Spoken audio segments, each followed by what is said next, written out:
You think you know the story of Puss in Boots, the clever cat who tricked kings and ogres so that his poor master could marry a princess. You imagine it as a charming fairy tale from the shelves of childhood, a tale of wit and fortune. Yet, what if I told you that this story hides something far older, something etched in the forgotten layers of our collective past? Beneath its playful surface lies a pattern of myth and ritual that stretches back thousands of years. The feline in Boots may not have been invented merely for children's amusement, but could be the echo of ancient gods, guardians of the underworld, and sacred animals revered in lost civilizations. What we call Puss in Boots may, in truth, be a coded message preserved across centuries, a relic of ritual, power, and survival whose origins reach deep into the archaeological record. Once upon a time there lived a poor miller who, at his death, left only a mill, a donkey, and a cat to his 3 sons. The eldest took the mill, the second took the donkey, and the youngest, to his sorrow, received nothing but the cat. At first, the boy despaired, believing his inheritance was worthless. Yet this was no ordinary cat. He could speak, and he requested only a pair of boots and a bag. With these simple items he promised to make his master's fortune. The cat set about hunting, capturing rabbits and partridges, which he presented to the king as gifts from his master, whom he called the Marquis of Carabas. In time, the king grew accustomed to the supposed generosity of this mysterious nobleman. One day, when the king's carriage passed a river, the cat arranged for his master to bathe there. At that moment, he cried out that the Marquis of Carabas had been robbed of his clothes. The king, pitying him, offered rich garments, and his daughter, the princess, began to notice the young man's fine appearance. Meanwhile, the cat hurried ahead, tricking peasants into claiming that vast lands belonged to the Marquis. Finally, he entered the castle of a fearsome ogre who could change shape at will. With cunning words, the cat persuaded the ogre to transform into a mouse, then devoured him at once. Thus the castle too became the Marquis's by the time the king arrived. The cat had secured for his master wealth, power, and prestige. In the end, the young man married the princess. The cat became a noble lord himself, and they all lived in triumph. This, as the world knows, is the charming conclusion to the story of Puss in Boots. Yet the tale was not always told in this polished courtly form. The earliest surviving written version appears in 1550, in an Italian collection by Giovanni Francesco Straparola, known as La Pia Siva. There, the cat is already clever and manipulative, though the tone is more satirical, mocking the ambitions of those who seek to climb the social ladder. Straparola's Italy was a land of city-states, wealth, and inequality, and his cat spoke directly to the anxieties of rising merchants and impoverished nobles. Later, in 1634, Giambattista Bosel included a similar tale in Pentamerone, weaving the same theme of a magical helper who elevates his master. This version leaned more toward rustic humor, reflecting the oral traditions of southern Italy. But it was in 1697, with Charles Perrault's Histoire aux Contes du Temps, that the cat was firmly clad in boots and gifted with aristocratic polish. Perrault's France was a kingdom obsessed with courtly manners, titles, and royal favor, and the clever cat became an allegory of social cunning in the shadow of Versailles. Over the centuries, versions traveled across Europe. In Germany, the Brothers Grimm noted variants but found the story too French in flavor to include in their main collection. In Russia, folk versions transformed the helper into other animals, sometimes even into enchanted humans. In Asia, traders carried fragments of the story, merging it with local traditions of animal tricksters. What we now accept as a quaint fairy tale was shaped by the politics, economies, and moral codes of different ages. The cat was at times a symbol of satire, at other times a lesson in courtly flattery, and often a figure of survival against misfortune.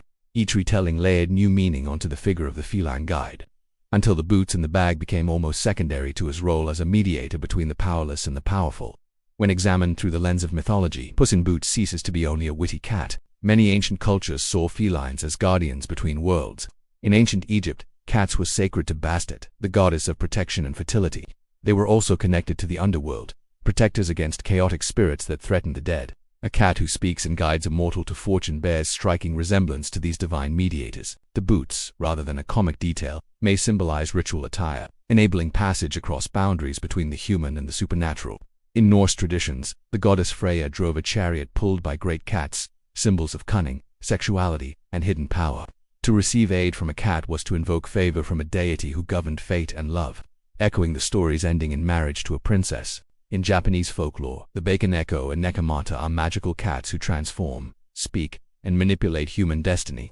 Their role is ambivalent, sometimes benevolent, sometimes threatening, but always tied to mystery and transformation.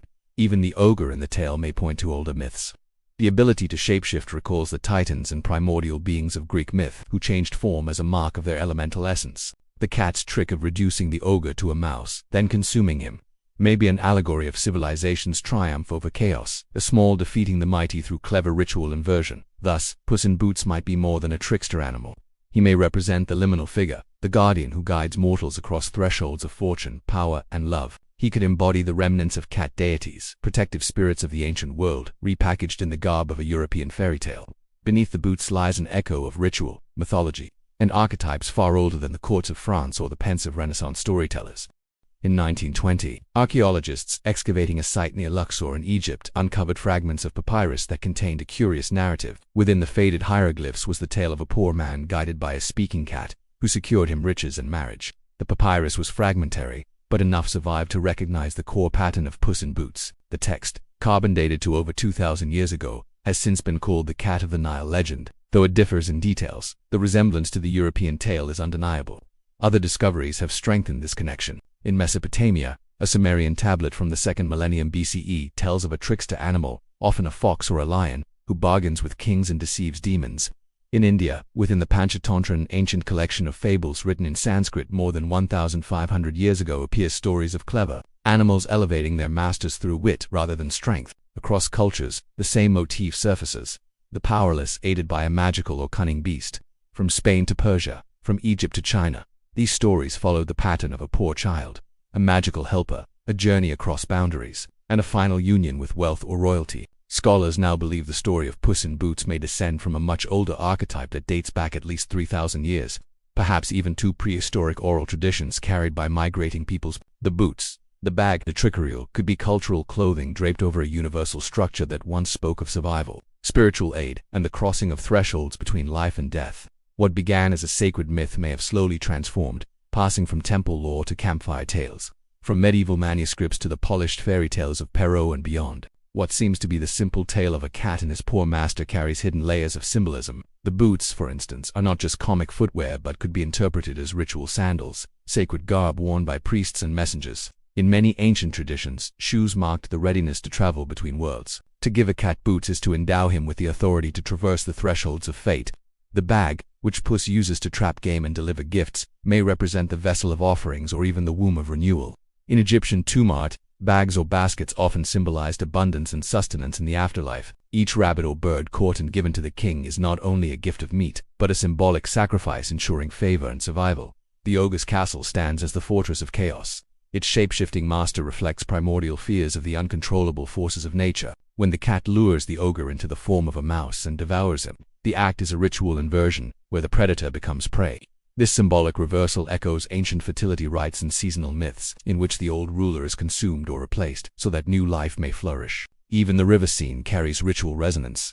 The young master, stripped of his clothes and immersed in water, undergoes a symbolic rebirth. From poverty and obscurity he emerges clothed in royal garments, a ritualized passage from death to life, from anonymity to identity. The princess, then, is not merely a bride but a figure of the land itself, united to the newly reborn hero by the intercession of the mysterious feline. Perhaps Puss in Boots did not simply secure wealth for his master. He enacted, step by step, a journey of transformation rooted in ancient mythic cycles. Poverty to abundance, chaos to order, death to rebirth. The story's enduring charm lies not only in its humor but in its hidden echo of mysteries older than any kingdom, encoded in the clever steps of a cat clad in boots. The story of Puss in Boots, which you thought was a light-hearted children's tale, now appears as something much more profound. It is the survival of an archetype, a thread woven through Egyptian papyri, Mesopotamian tablets, Sanskrit fables, and European courts. Beneath the fur and the boots lies the guardian, the trickster, the guide of souls who crosses boundaries for the sake of transformation.